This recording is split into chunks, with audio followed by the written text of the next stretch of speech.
area, this may be an option for you. A company called WeRise has produced an LED solar streetlight. The light can be put on a wall, a pole, placed in parks, gardens, courtyards. There's loads of different applications where this light can be used. I will leave links in the description below for this LED solar streetlight. The assembly instructions are extremely easy to follow and are in good English. There are different models available with different light intensities, from 50 watt to 300 watt. I have the 300 watt version. Everything you need to build up the light unit is provided in the kit.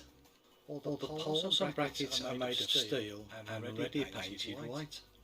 3 hex wrenches are provided, and all the nuts, bolts, washers are made of stainless steel. To make any changes to your light requirements, a remote control is also provided in this kit. The controller is extremely handy, as adjustments can be made when the lights are still in situ at a height. A total of 2 AAA batteries are required for the remote controller. These are not provided. With the 300 watt version shown here, there are 4 panels of LEDs. The main body of the light unit is made from cast alloy. All joints have been weatherproofed to the rating of IP65. The large lithium-ion battery is housed inside the light unit. Charging of the battery is done via the solar panel. The power lead with the plug is for charging the battery from the solar panel. On the bottom of the light unit is the connecting area that connects onto one of the poles. This is a clamp arrangement. 2 additional securing pins are also provided to stop the light unit from rotating. A very large heatsink is on the back of this light unit to dissipate any heat produced. High impact toughened glass has been sealed on the front and held in place by 4 clips. Surrounding each of the LED bays is an aluminium triple reflector. This projects the light forward from the LEDs. The LED chips that are used in this light unit are Osram 3030s. These are extremely bright. 3 of the light bays hold 60 LEDs each. The 4th bay has 48 LEDs. Also included in this bay are the LED indicators, one for power, one for when it's charging. The remote control receiver is also housed here. The internal 32,000 mAh battery inside the unit is charged using this solar panel. The solar panel is quite large, measuring 20 inches or 51 centimetres by 17 inches, which is 43 centimetres. Surrounding the whole of the solar panel is an alloy frame. This will protect the panel, also gives the opportunity for drain holes, also mounting holes for the brackets. On the back of the solar panel is the sealed connector box. All connections to the solar section and also the fly lead is connected here. This is already pre-fitted with a plug that plugs into the main light unit. Copper wire is used from the light unit to the solar panel, and the connectors are 24 karat gold plated. To indicate that the solar panel is working and charging the battery, the top right-hand light unit inside there, the little LED will flash indicating that it is charging. The solar panel is so efficient that it will charge in low light and rainy weather. Charging times can be slightly different through the year. Normally it would take between 6 and 8 hours to charge the large internal battery.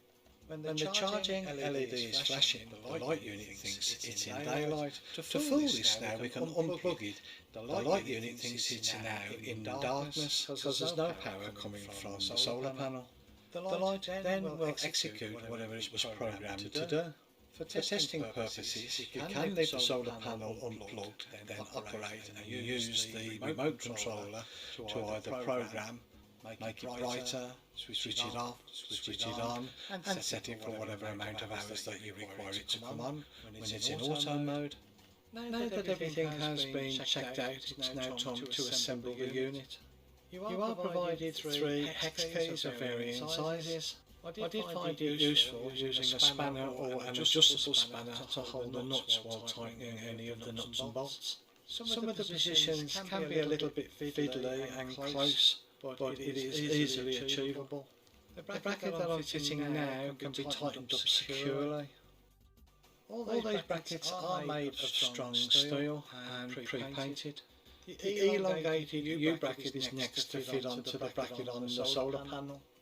There are different mounting holes on this, so you may need to choose and swap and test when fitting this bracket on. For me, I only needed to use the centre hole. This gave me a good swing of the solar panel when it was in place. But again, trial and test. Leave all those nuts and bolts loose because you will need to adjust as you're going along.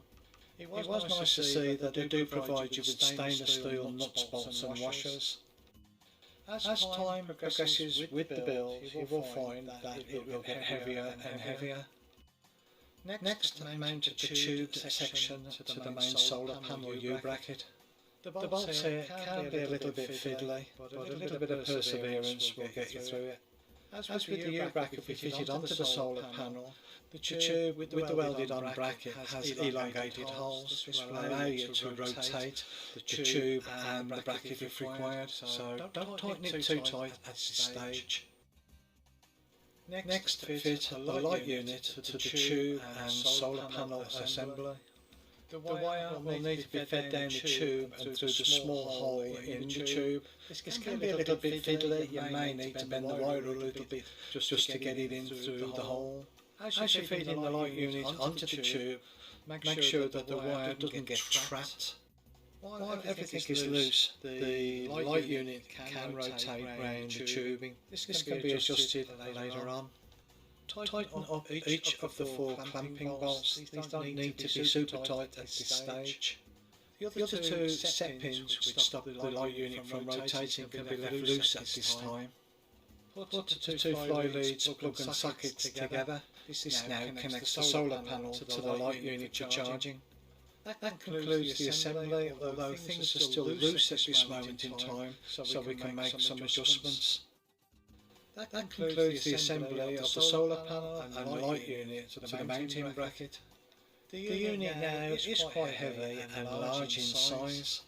There are a couple of ways that the mounting bracket can be fitted.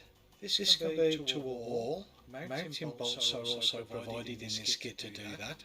This could be a street light pole, flag pole. I'm using a small pole here just to demonstrate it being fitted to a pole.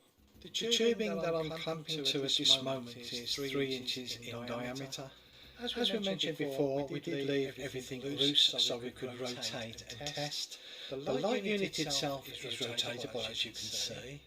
Normally this would point down on the beam angle of 120 degrees. The solar panel needs to be pointing at maximum sun. This can be tilted up, down and rotated left and right. When you have all your angles set, don't forget to tighten all your nuts and bolts. The remote controller is very handy indeed, especially when the light is up at a height. The functionality of the remote controller is to turn the light on or off, increase the intensity up or down, set it for auto, which can be 3, 5 or 8 hours. To set the auto on timing mode, press the auto button and select either 3, 5 or 8 hours. On a safety note, it is important, due to the size and weight of the light unit, to have another person help you with the fitment. During the fitment, ensure that the solar panel is facing towards the sun. As an interesting comparison, we've now got the original solar light, which worked quite well for many years, but now there is no comparison at all with the floodlight. The amount of light can now easily be adjusted by either turning up or down using the remote controller. At this time the height of the light is only 10 feet. My intention now for test purposes is to move it to a different location. This time the height is up at 25 feet. When using the remote controller you need to be in front of the light unit and up to 25 feet away from it.